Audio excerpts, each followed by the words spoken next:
Meus irmãos, boa noite, graça e paz da parte de nosso Senhor e Salvador Jesus Cristo.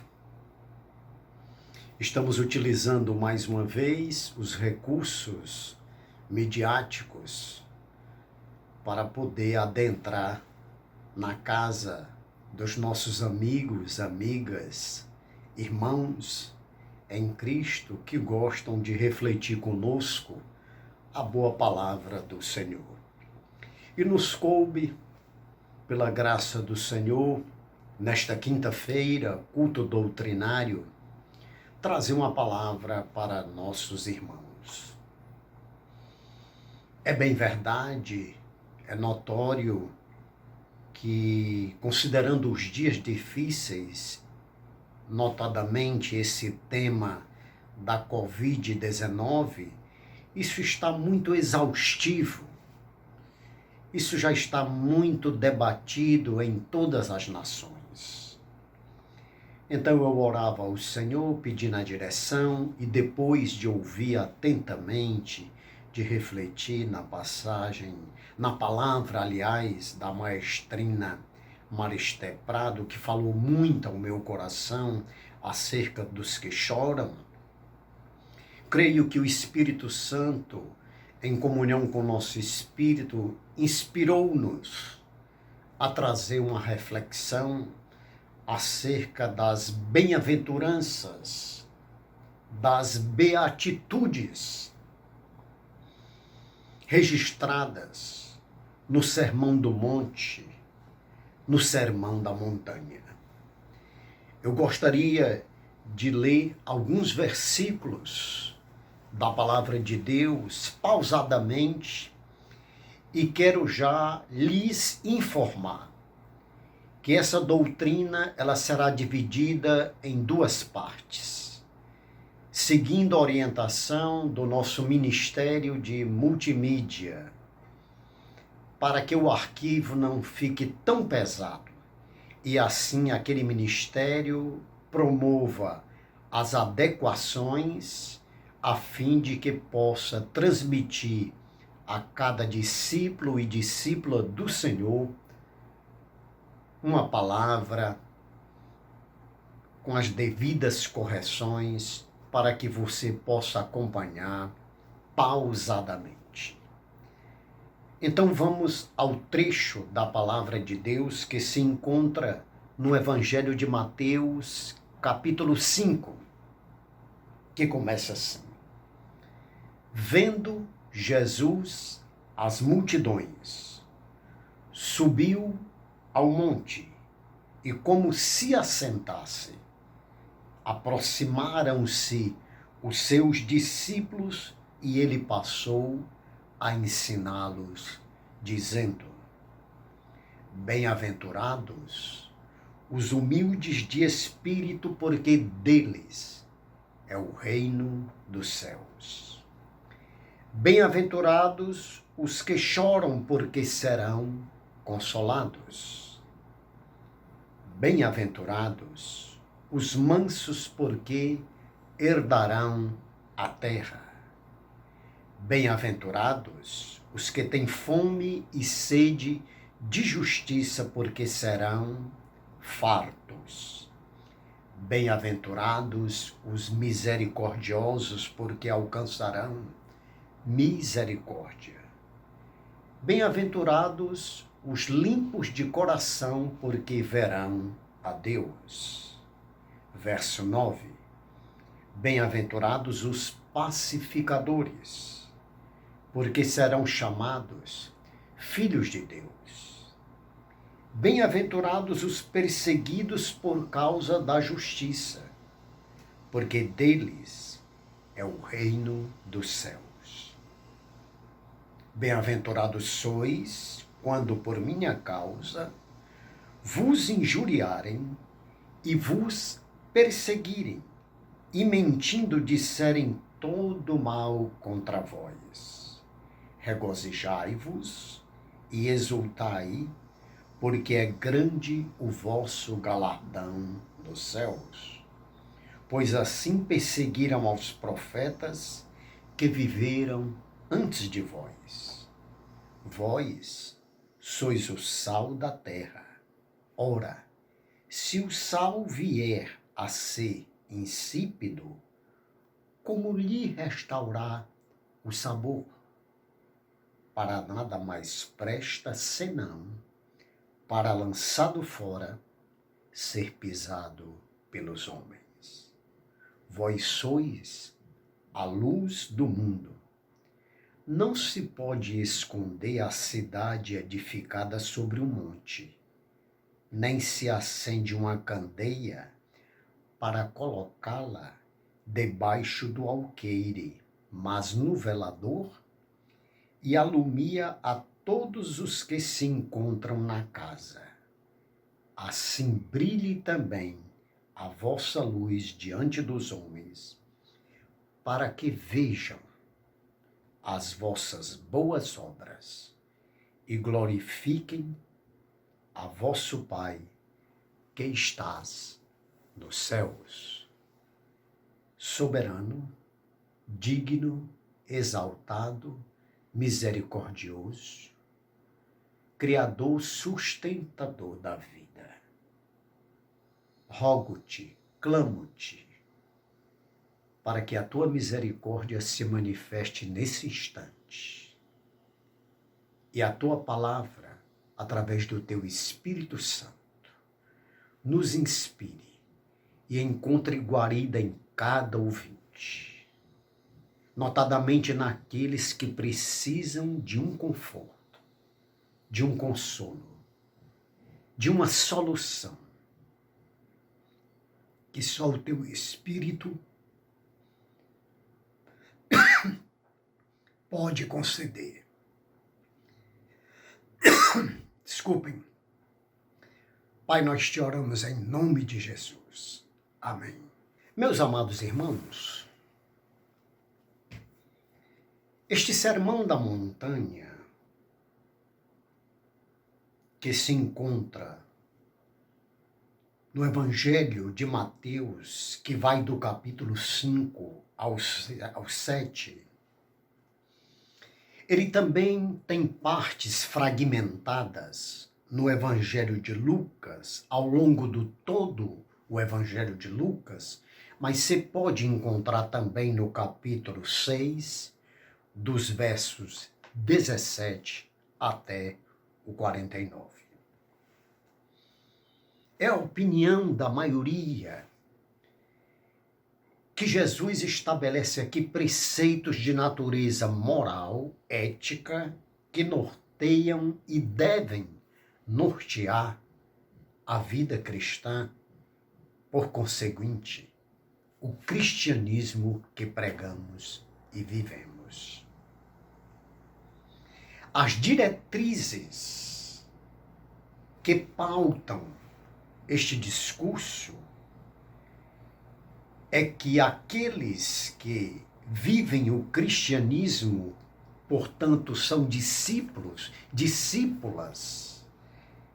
Palavra esta que ocorre nos 4 evangelhos, como já pregamos mais de 243 vezes, matetes, é que dê acesso ao reino de Deus. John Stott declara: a essência do Sermão da Montanha é o apelo de Cristo aos seus seguidores para serem diferentes de todos os demais. Segundo os doutores Bale e Carson, autores do léxico do Antigo Testamento para o Novo Testamento, e que levou mais de 10 anos para ser compilado, porque ele condensou teses de pós-doc, de doutorado teológicas. Ele diz que esse discurso de Jesus já foi comparado aos 5 livros da Torá. aos 5 primeiros livros da Torá. Até mesmo Jesus no monte, em Mateus, é mais frequente do que em outros livros. As bem-aventuranças com as quais Jesus inicia seu importante sermão, e veja, os meus amados irmãos, amigos, amigas, ouvintes, que gostam da palavra do Senhor, que a palavra bem-aventurados, ela se repete por 9 vezes, do verso 3 ao verso 12. Contém várias alusões importantes ao Antigo Testamento. A expressão, por exemplo, pobres em espírito, verso 3, a gente pode ver aqui, em algumas traduções, é humildes de espírito. Ele diz, bem-aventurados os humildes de espírito, porque deles é o reino dos céus. É uma provável referência aos anavim do hebraico, pobres em termos materiais, que reconhecem ser Deus a única esperança mencionados em muitas passagens proféticas e também nos escritos sapienciais. Que escritos são esses? De sabedoria. Como, por exemplo, em Isaías 61, 2, que nós vamos ver aqui, Isaías, estou abrindo aqui a Bíblia, 61, 2, que diz assim, ouçamos: o Espírito do Senhor Deus está sobre mim, porque o Senhor me ungiu para pregar boas novas aos quebrantados, enviou-me a curar os quebrantados de coração, a proclamar libertação aos cativos e a pôr em liberdade os algemados, a apregoar o ano aceitável do Senhor e o dia da vingança do nosso Deus, a consolar todos os que choram. Mateus 5,5, esse é o trecho que nós lemos, Mateus 5,5, bem-aventurados os mansos, porque herdarão a terra. É um eco de Isaías, profeta messiânico, 55, do 1 ao 3. Mateus 5,7, bem-aventurados os misericordiosos, porque alcançarão misericórdia, é um eco de Êxodo, capítulo 34, verso 6. Mateus 5,8 é um eco de Salmos 24, versos 3 e 5. 5,8 que diz, bem-aventurados limpos de coração, porque verão a Deus. Mateus 5,9 é um eco do Salmo 34, verso 14. As metáforas do sal e da luz, do 13 ao 16, quando ele disse, vós sois o sal da terra, vós sois a luz do mundo, evocam figuras comuns na literatura judaica, mas não apontam para algum texto específico do Antigo Testamento.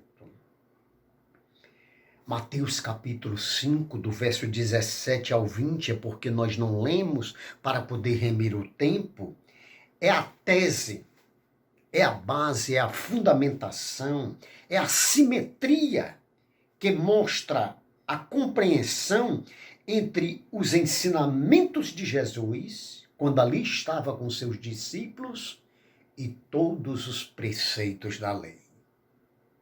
Então Jesus era o ponto simétrico, era o ponto de convergência entre a lei e aquilo que ele estava instituindo. Ele mesmo disse, eu não vim abrogar a lei, mas vim cumpri-la. Eu não vim abrogar a lei ou os profetas, mas vim cumprir fielmente. Glória seja dado ao nome do Altíssimo. Mateus 6,8, quando ele diz, não vos assemelheis a eles, porque Deus, o vosso Pai, sabe de que tendes necessidade, antes que lhe peçais. Esse reino, instituído, proclamado por Jesus, é uma contramão do conjunto de valores e padrões diferenciados. Jesus aborda temas como justiça, piedade, confiança, ambição desmesurada, descabida, prioridades. Infere-se nesse sermão da montanha que o evangelista Mateus apresenta Jesus como um novo Moisés. Ou seja, você tem o tipo e o antítipo. Daí ter sido proferido numa montanha. Tudo leva a crer.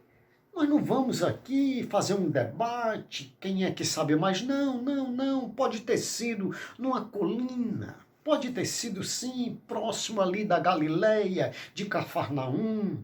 Sim, esse aspecto geográfico, nós até humildemente podemos dizer que isso não tem tanta relevância, mas sim o discurso em si, a temática da palavra de Jesus.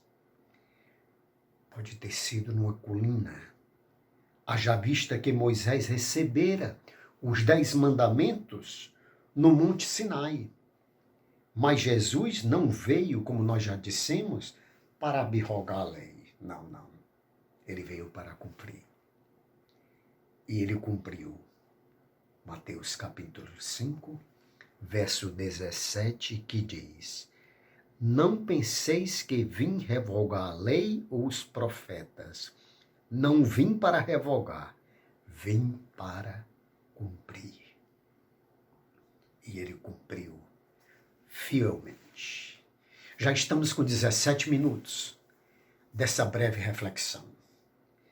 Eu quero que você continue com a sua atenção. Eu faço um pedido, humildemente, para que você ouça com atenção a segunda parte, acerca desse discurso, porque há quem diga, há quem defenda, que o teor é tão profundo da qualidade moral e ética que isso só seria possível no reino futuro.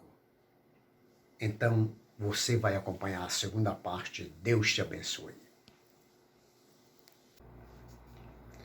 Ok, meus irmãos, vamos para a segunda parte. Eu vou remir o tempo, porque eu conversei agora há pouco com o irmão Rafael Barreto e o upload fica às vezes difícil, o arquivo, tá? A segunda parte. Eu gostei muito da Bíblia NVI, a nova versão internacional, que ela informa que 91% do Evangelho de Marcos está em Mateus. E 53% do Evangelho de Marcos acha-se em Lucas. O Evangelho de Mateus foi escrito em grego e seus leitores eram, com certeza, falantes dessa língua. E tudo leva a crer que eram judeus, porque o Evangelho de Mateus faz mais alusões ao Antigo Testamento do que qualquer outro autor do Novo Testamento. Esse sermão é de suma importância, o Sermão do Monte, o Sermão da Montanha. Mateus emprega terminologia judaica como reino dos céus e paz celestial. O Evangelho todo de Mateus é narrado em 5 grandes discursos. Se você pegar ali todos os capítulos, eles condensam, registram 5 grandes discursos. O primeiro deles é que vai dos capítulos 5 ao 7. É o primeiro grande discurso. O segundo é o capítulo 10. O terceiro é o capítulo 13. O quarto é o capítulo 18. E o quinto discurso são os capítulos 24 e 25. E cada capítulo, eu gosto muito dessas particularidades, porque isso demonstra exegetas que estudaram. Cada capítulo desse termina com um refrão: quando Jesus acabou de dizer essas coisas. Quando Jesus acabou de dizer essas coisas, referindo-se ao tema em pauta, referindo-se ao discurso que ele estava fazendo para os seus discípulos. Observa-se, pois, no discurso ou nos discursos de Jesus, que 34 versículos desse sermão de Mateus ocorrem em Lucas, como nós já dissemos, Lucas em diferentes passagens, mas especialmente no capítulo 6, do verso 16 ao 49, ocorre em Lucas em diferentes circunstâncias. O Sermão do Monte é um padrão tão elevado de moral e ética que alguns exegetas consideram-no para o reino futuro. Ou seja, é um discurso que para os nossos dias é um tema irrealista, que o homem mesmo regenerado, ele não pode alcançar. Mas nós não vamos entrar nesse debate, porque isso, nós não estamos aqui para isso, para polemizar. Ninguém consegue demonstrar esse padrão por capacidade própria. Somente com a presença augusta do Espírito Santo, somente com o ato regenerador, tornar a gerar, como nós vimos na interpretação, nas considerações da última lição do trimestre passado. Novo nascimento, justificação, santificação, glorificação, regeneração. A palavra bem-aventurados ou a expressão bem-aventurados, ela se repete por 9 vezes, ali no capítulo 5. E significa mais do que ser feliz, ou alegre, ou ter dinheiro em conta.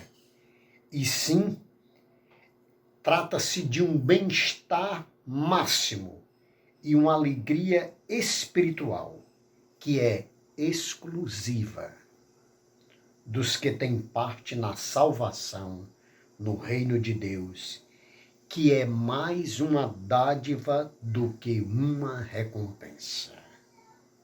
A salvação é uma dádiva do Altíssimo. Foi Ele quem pagou o alto preço. Nesses dias difíceis, essa segunda parte, ela é sucinta, porém, tal qual a primeira, é de grande valia, é de grande serventia para nós. Nos aproximemos mais de Jesus. Clame ao Senhor, rogue ao Senhor. Lembro-me, essa passagem, eu sei que isso ocorre com cada um de vocês. Há trechos na Bíblia que falam mais fortemente para cada um de nós. E um deles é o Salmo 50, verso 15. Invoca-me no dia da angústia. Eu te livrarei e tu me glorificarás.